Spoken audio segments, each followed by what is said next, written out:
Hello everyone, welcome back to my channel Shilpa's daily mirror. সবাই কেমন আছো? আশা করছি ভালো আছো। আমিও ভালোই আছি। আর আজকে সকাল থেকে ব্লগটা স্টার্ট করছি, তো দেখতে থাকো, আশা করছি ভালো লাগবে। যদি ভালো লাগে অবশ্যই একটা লাইক করতে ভুলো না। আর চ্যানেলে যারা প্রথমবার এসেছো তারা অবশ্যই চ্যানেলটা সাবস্ক্রাইব করে নিও। আর আমার ব্লগ তোমাদের কেমন লাগছে সেটা কমেন্টে জানাতে ভুলো না। তো যাই হোক, দেখতেই পাচ্ছ বিছানাটাকে এখন পরিষ্কার করে নিচ্ছি। তো সকালের বেশিরভাগ দিন এটা দিয়েই আমার শুরু হয়, আর তারপর বাদবাকি কাজকর্ম করি। তো আমার কাছে মাঝে মাঝে মনে হয় যে আমি এই যে তোমাদের সাথে আমার লাইফস্টাইল ব্লগ শেয়ার করছি, তো এগুলো হয়তো তোমাদের কাছে একঘেয়েমি লাগতে পারে, কিন্তু না, দেখছি অনেকেই ভালোবাসা দিচ্ছ। তো সেটার জন্য আমি সত্যি তোমাদেরকে কি বলে যে ধন্যবাদ জানাবো জানি না। বন্ধুত্বের মধ্যে অনেককেই শুনেছি বলতে যে ধন্যবাদ জানাতে নেই, তো জানি না, তোমাদের জন্য অনেক অনেক ভালোবাসাই জানাবো আমাকে এত ভালোবাসার জন্য আর এত ভালোবেসে আমার ব্লগগুলো দেখার জন্য। কি বলো তো, আমার না মাঝে মাঝে খুব খারাপ লাগে যে এই যে আমার ডেলি লাইফস্টাইল, সংসারের সমস্ত কাজকর্ম করেই দিন কেটে যায়, তো সেইগুলোই তোমাদের সাথে রোজ রোজ শেয়ার করি। এর মধ্যে নতুনত্ব হয়তো কিছুই নেই, তবু যে তোমরা এই ভালোবাসাটা দিচ্ছ সত্যিই আমি ভীষণ লাকি নিজেকে মনে করি। আর তোমরা অনেকেই সুন্দর সুন্দর কমেন্ট করো, সেগুলোতে সত্যি আমার খুবই ভালো লাগে। আর এই যে আগের দিন ব্লগ পোস্ট করতে পারিনি, তার জন্য বেশ খারাপ লাগছিল। তবে আবার জানি না আজকের ব্লগের পরে কবে ব্লগ আপলোড করব, কারণ সোমবার থেকে আমার মেয়ের এক্সাম শুরু হয়ে যাবে। তো তখন মেয়েকে একটুখানি টাইম দিতে হবে, হয়তো আমি ব্লগ করার সময় পাবো না। আর যদি করি অবশ্যই তোমাদের সাথে শেয়ার করব। তবে মাঝে মাঝে ইচ্ছে হয় একটু অন্য রকমের ব্লগ তোমাদের সাথে শেয়ার করতে, কেন কি সংসারের সমস্ত কাজকর্ম একই হয় সবারই, তো সেইখানে হয়তো তোমাদের একঘেয়েমি চলে আসতে পারে। কিন্তু এখন না মেন্টালি একটুখানি ডিস্টার্ব আছি, যার কারণে সেই ব্লগগুলো ইচ্ছে থাকলেও আমি শেয়ার করতে পারছি না বা সময় করে উঠতে পারছি না। তো অবশ্যই তোমরা সাথে থেকো আমার। তো আমি অবশ্যই তোমাদের সাথে খুব ভালো ভালো আগামী দিনে ব্লগ শেয়ার করব, যেগুলো তোমাদেরও ভালো লাগবে। আর এই তো এখন বিছানা পরিষ্কার করে নিয়েছি আর চলে এসেছি আমি একটুখানি কফি বানাচ্ছি। অল্প একটুখানি কফি ছিল, তো যার কারণে কফিটা একটুখানি সাদা সাদাই হয়ে গেছে। আর একটুখানি বাসি রুটি ছিল, ওটাকে নষ্ট করব না বলেই কফিটা বানিয়েছি, আর এটা দিয়েই খেয়ে নেব। তো সকালে একটুখানি বেশ ভালোই লাগছে আজকে, যেহেতু আগের দিনকে ভালো বৃষ্টি হয়েছে আর আজকে ওয়েদারটা মোটামুটি ঠিকঠাকই আছে, খুব একটা গরম নেই। তো সেই কারণে এখন একটুখানি বসে বসে খাবারটা খেয়ে নিই, আর তারপরতে বাদবাকি কাজ করব। তোমাদের সাথে আজকে একটা কথা বলতে নিজেরই খুব হাসি পাচ্ছে, কেন কি তোমাদের আগেই আমি বলেছি যে আমি খুব একটা চা বা কফি পছন্দ করি না। তো বেসিক্যালি আমি প্রত্যেকদিন সেটা খাইও না, কিন্তু আজকাল নাকি জানি একটানা বৃষ্টি হচ্ছে, বেশ একটু ঠান্ডা ঠান্ডা ওয়েদার আছে, তো সেই কারণেই নাকি না বয়স বাড়ছে দিনের দিন, তো সেই কারণেই হয়তো একটুখানি চা কফির নেশা হচ্ছে, সেটাও বুঝতে পারছি না।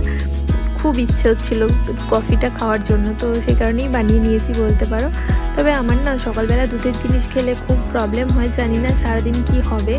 তো খেয়ে তো নিয়েছি, আর এদিকে কাজও স্টার্ট করেছি, ঘর বাড়িগুলো এবার মুছে ফেলবো। আর এই প্রথমবার আমি কফি দিয়ে বাসি রুটি খেলাম। এর আগে আমি ছোটোবেলায় অনেকবার কফি না চায়ের সাথে বাসি রুটি খেয়েছি, এরকম অনেকেই খায়। তবে তোমরা যদি কেউ কফির সাথে রুটি খেয়ে থাকো অবশ্যই কমেন্টে বলো কে কে কফির সাথে বাসি রুটি খেয়েছো।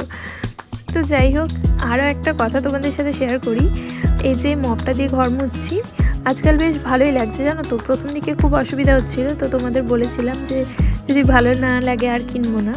তো আগে হয়তো হাত দিয়ে ঘর মোছাটা প্র্যাকটিস ছিল, তো সেই কারণেই ওটাই বেশি ভালো লাগতো, আর এটা হ্যান্ডেল করতেও একটুখানি প্রবলেম হতো। তবে আজকাল জানি না বেশ ভালোই লাগছে, অভ্যেস হয়ে যাচ্ছে দিনের দিন। তো কোমরের ব্যথা বা হাঁটুর ব্যথাগুলোও কম, আর সেই কারণেই বলতে পারো বেশি ভালো লাগছে। অবশ্যই হাত দিয়ে ঘর মুছলে বেশি ভালো পরিষ্কার হয়, আর মপ দিয়ে ঘর মুছলে খুব যে খারাপ হয় তেমনটা না, তবে হাত দিয়ে মোছাটা অবশ্যই আমার কাছে ভালো লাগে। কিন্তু যেহেতু আমার একটুখানি ব্যাক পেন বা হাঁটুতেও পেন হয়, তো সেই কারণে আমার কাছে মপটা খুব ভালো লেগেছে।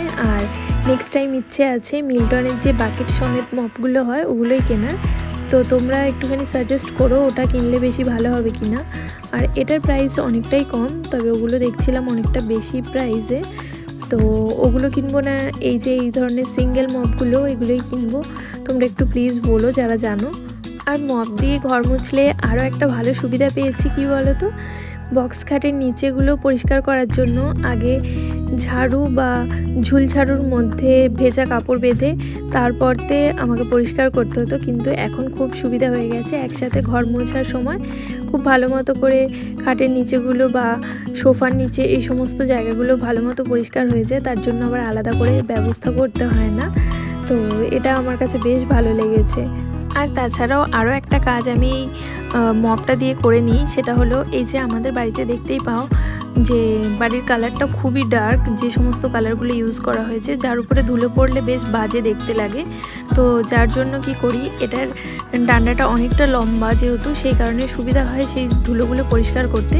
তো সেই সময় এটা যেহেতু নোংরার মধ্যে ইউজ হচ্ছে, সেই কারণে একটা সুতির কাপড় বা গেঞ্জির কাপড় যেগুলো পুরো সাদা কালারের হয়, সেই ধরনের ভেজা কাপড় আমি এই মপটার মধ্যে বেঁধে দিয়ে আর দেওয়ালগুলো পরিষ্কার করে নিই। তো এতে করে দেয়ালের রঙটাতেও কোনো রকম ড্যামেজ আসে না, আর বেশ ভালো মতো পরিষ্কার চকচকে হয়ে যায়।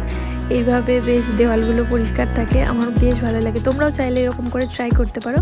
তো মাঝে মাঝে না একটুখানি অসুবিধা হয়, যেহেতু আমার ট্রাইপডটা খুবই ছোট, তো সেই কারণে সব কিছু শ্যুট করাটা সম্ভব হয় না। আর কোনো দিন আমি যদি বড় ট্রাইপড কিনি, তো কিভাবে আমি দেওয়ালগুলো পরিষ্কার করি তোমাদেরকে দেখিয়ে দেবো। আর আপাতত আমি বলে দিলাম, তোমরা বুঝে যাবে আশা করি, এমন কিছু ডিফিকাল্ট না ব্যাপারটা। যেরকম আমরা ঝুল ঝাড়ু বা ঝাড়ুর মধ্যে দিয়ে কাপড় বেঁধে দেওয়ালগুলো পরিষ্কার করে থাকি, ঠিক সেরকমভাবেই এটা যেহেতু ডান্ডাটা অনেকটা লম্বা, তো সেই কারণে পুরো অনেকটা দেওয়াল পরিষ্কার করা যায়। আর যদি এটা আবার একটা টুলের উপরে উঠে গিয়ে করি, তো পুরো দেওয়াল সিলিং পর্যন্ত পরিষ্কার হয়ে যায়, এই আর কি। তো বুঝে গেছো আশা করছি আমি যেভাবে তোমাদের বলে দিলাম।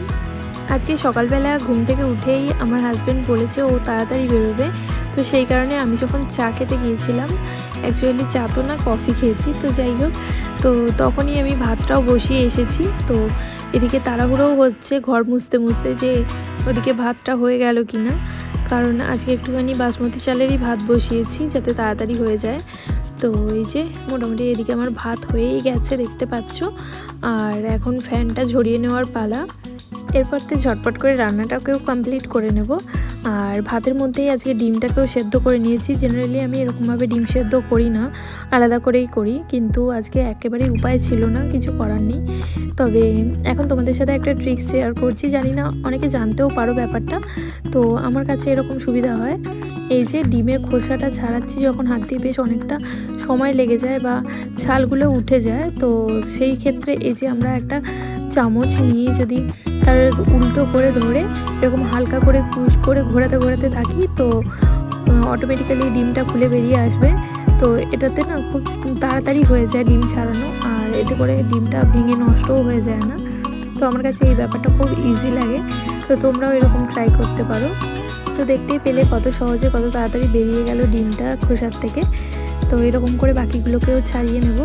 আর আজকে ফুলকপি, ডিম আর আলু দিয়ে একটা ঝোল বানাবো, আর তার সাথে বানাবো আলু উচ্ছে ভাজা।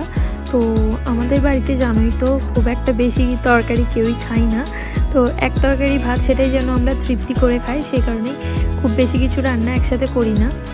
আর এই তো মোটামুটি রান্নাটাকেও স্টার্ট করে দিয়েছি। আর এটা তোমাদের কি দেখাবো বলো, আমার নিজেরই মাঝে মাঝে খারাপ লাগে, এই একই রান্না তোমাদের সাথে কতবার শেয়ার করি। তো যাই হোক, আর একটুখানি চাটনি আছে, তো ওটা দিয়েই হয়ে যাবে আমের চাটনি। একটা সময় না আমার হাজব্যান্ড খুব চাটনি খেতে ভালোবাসতো, মানে রান্না যাই হোক না কেন চাটনি ওকে দিতেই হবে, সেরকমই হয়েছে আমার মেয়ে। তবে আজকাল আর আমার হাজব্যান্ড চাটনি একেবারেই খেতে চায় না, ওর দাঁতের প্রবলেম হয় বলে, তো এই আর কি। তো যার জন্য আমার অল্প একটুখানি চাটনি করলেও বেশ অনেক দিন চলে যায়, তো ওটাকেই রেখে রেখে আমার মেয়ে খায়। আর আমি খুব একটা চাটনি যে খাবো সেরকম ব্যাপার না, কোনো কোনো দিন খাই, আবার আমার না হলেও চলে যায়, আমার মানে খুব বেশি কিছু খাওয়ার জন্য প্রয়োজন হয় না। তবে সত্যি কথা বলতে কি বলো তো, ছোটোবেলায় না আমার খাওয়ার প্রচণ্ড জ্বালা ছিল, আমি অনেক কিছুই খেতাম না, বেশিরভাগ খাবারই খেতাম না।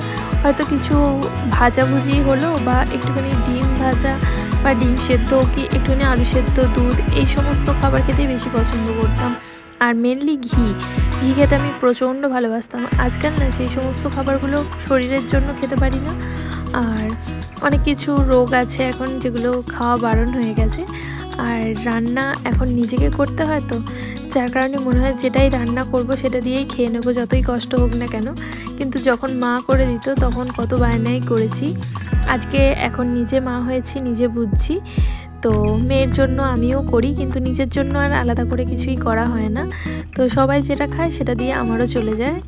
আর কি বলো তো, একটা কথা তোমরা একমত হবে নাকি জানি না, তবে আমি দেখেছি আমার নিজের ক্ষেত্রেও এরকমটাই প্রযোজ্য যে মানুষরা ইনকাম করে তাদের ইচ্ছের মূল্য থাকে। বিশেষ করে আমরা যারা গৃহবধূরা আছি আমাদের ইচ্ছের কোনো মূল্য থাকে না। আর আমাদের ভালো লাগা নিয়েও কেউ খুব একটা ব্যস্ত হয় না, মা বাবা ছাড়া। তো সেই কারণেই আমরা মোটামুটি মানিয়ে নিতে নিতে এমন অভ্যেস হয়ে গেছে যে অন্যের ইচ্ছেতেই আমাদের যেন ইচ্ছে পূরণ হয়ে যায়, এরকম একটা ব্যাপার। তো যার কারণেই নিজেদের জন্য আর আলাদা করে করা হয়ে ওঠে না। আর এই তো চাল ধোয়া জলটা ছিল, এখন গাছের গোড়ায় দিয়ে দিলাম। অনেকটা লেট হয়ে গেছে যদিও, তবুও আজকে যেহেতু রোদ্দুর নেই তো অসুবিধা হবে না। আর আমার এরকম মাঝে মাঝেই হয়, একদিন তো ভুলেও যাই। আর এই তো গাছে জল দিতে এসে দেখলাম মেয়ে এখন ড্রয়িং করছে, যেহেতু আজকে রোববার। তো সেই কারণেই এখন মেয়ে ড্রয়িং করছে, স্কুল নেই।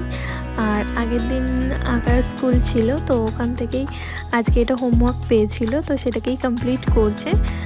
আর দুপুরবেলা খাওয়া দাওয়া কমপ্লিট করে অনেকক্ষণ শুয়েছিলাম। তো তারপর তো এখন সন্ধ্যাবেলা মেয়ে পড়তে বসেছে, সেই জন্য মেয়ের জন্য একটুখানি কিছু বানাচ্ছি। তো অনেক দিন ধরেই প্যানকেক খাওয়ার ইচ্ছে ছিল আমার মেয়ের, তো আমি ফার্স্ট টাইম ট্রাই করছি। দেখতেই পাচ্ছ কি বেহাল অবস্থা, তবে মোটামুটি খেতে কিন্তু ভালোই হয়েছিল, দেখতে যেমনই হোক না কেন। আর প্যানকেকটা একদিকে বসিয়ে দিয়েছি, অল্প করেই বানাচ্ছি যাতে করে একটাই হয়, নষ্ট না হয়। তো ভয়ে ভয়ে যেহেতু বানাচ্ছি, অন্যদিনে হয়তো ভালো করে যখন বানাবো তোমাদের সাথে শেয়ার করব। আর চটজলদি হয়েও যায়, খুব একটা সময় লাগে না। আর অন্যদিকে আমি দুধটাও গরম করতে বসিয়ে দিয়েছি। তো দুধ আর প্যানকেক এগুলোই হলো আমার মেয়ের আজকে সন্ধ্যেবেলার টিফিন। আর সন্ধ্যেবেলা খাওয়া দাওয়ার অভ্যেস আমার তো বিয়ের আগে ছিল, বিয়ের পরতে সন্ধ্যেবেলা খুব একটা খাওয়ার চল আমার নেই, খুব একটা কিছু খাইও না। হয়তো মাঝে মাঝে বাড়িতে কেউ এলো ওকেশন পারপাস, একসাথে একটুখানি মুড়ি মাখানো হলো, তখন হয়তো খাওয়া হয়। তাছাড়া সন্ধ্যাবেলা আমি খুব একটা কিছু খাই না। আর আমার মেয়ে তো দেখতেই পাচ্ছ কতটা খুশি হয়ে গেছে প্যানকেক দেখে। তো আমার কাছে এই যে খুশিটা, এর থেকে বড় কিছু আর নেই। হয়তো সব মায়েদের কাছেই এরকমটাই, আমার কাছে স্পেশাল কিছু না। তো সমস্ত মায়েরাই সন্তানের খুশিতেই খুশি হয়, আমিও সেটাই হয়েছি। আর ও যে খেয়েও খুশি হয়েছে এটাই আমার কাছে যথেষ্ট। আর প্যানকেকটা গরম ছিল যেহেতু, সেই কারণে ও ঠিক করে খেতেও পারছে না। তো যাই হোক, ও খেতে থাকুক। আর ওকে সন্ধ্যেবেলা খাইয়ে টাইয়ে বেশ অনেকক্ষণ পড়াশোনাও করিয়েছি।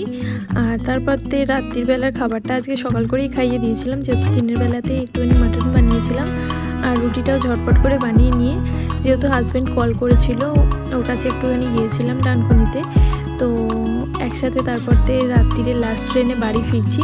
আর সেই সময় দেখলাম যে রাস্তায় এত জ্যাম কি বলবো। আর সবাই যাচ্ছে তারকেশ্বরের বাবার মাথায় জল ঢালতে, বেশ ভালো লাগছিল দেখে, তাই তোমাদের সাথেও একটুখানি শেয়ার করলাম। ভাগ্যিস ট্রেনে গিয়েছিলাম আর ট্রেনেই ফিরলাম, তো সেই কারণেই খুব তাড়াতাড়ি বাড়ি পৌঁছে গেছি। নয়তো এই যে জ্যাম দেখছো তোমরা, বাড়ি ফিরতে বেশ অনেকক্ষণ সময় লেগে যেত। আর মেয়ে তো এতক্ষণে ঠাম্মার কাছে ঘুমিয়েও গেছে। তো যাই হোক, দক্ষিণেশ্বরের মায়ের মন্দিরে দর্শনও পেয়ে গেছি, একটুখানি নমস্কারও করে নিলাম। আর তারপর বাড়িও ফিরছি। আর সেই সাথে আজকের ব্লগটা আমি এখানেই এন্ড করছি। যদি কিছু ভালো লাগে অবশ্যই একটা লাইক করে দিও। আর কেমন লাগছে আমার ব্লগ অবশ্যই কমেন্টে বলো। আর চ্যানেলটা যারা প্রথমবার দেখছো তারা অবশ্যই করে সাবস্ক্রাইব করো। দেখা হবে নেক্সট ব্লগে, ততক্ষণের জন্য সবাই ভালো থাকবে, সুস্থ থাকবে। আজকের মতো টাটা।